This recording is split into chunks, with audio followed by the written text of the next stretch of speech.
नमस्कार मित्रांनो, कॉन्स्टेबल मंचच्या आजच्या भागात असं पाहायला मिळते की आता सत्या मंजूला म्हणत असतो की तुमच्या मागे एक आमचा माणूस ठेवतो म्हणजे तुम्हाला कसलाही धोका होणार नाही. मंजू म्हणते, नाही सत्या, ते मला अजिबात आवडणार नाही. सत्या म्हणतो, बरं बरं, आणि पुढे जातो आणि मागे वळतो आणि म्हणतो, उद्या सुट्टी काढा बरं का. मंजू म्हणते, हो.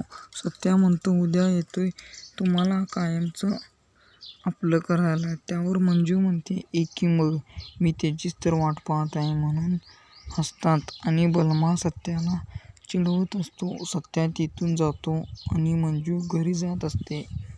पप्प्या अडवतो आणि म्हणतो, ताई तू एकटी जाऊ नको, तुझ्यासोबत मी पण येतो.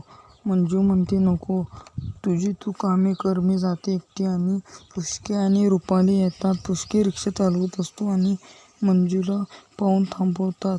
मग मंजू म्हणते, मी रिक्षातून जाते. पप्प्या म्हणतो, बरं बरं जा, आणि पुष्कीला म्हणतो की तुझ्या विश्वासावर लावून देत आहे,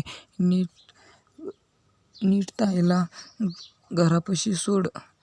मग तो पुष्की हो हो म्हणतो आणि मंजूला घेऊन जातो.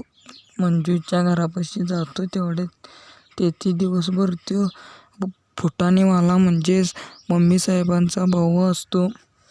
तो मंजूचीच वाट पाहत असतो. पुष्की आणि रुपाली आणि मंजू तिथे उतरतात व रुपाली म्हणते, यांना कुठेतरी मी पाहिले आहे. तो म्हणतो, नाही, मला तुम्ही कधी पाहिला नाही. आणि मंजू आत जाते. मग पुष्की आणि रुपाली पुढे जातात. आता पुढील भागात काय घडते ते पाहूया.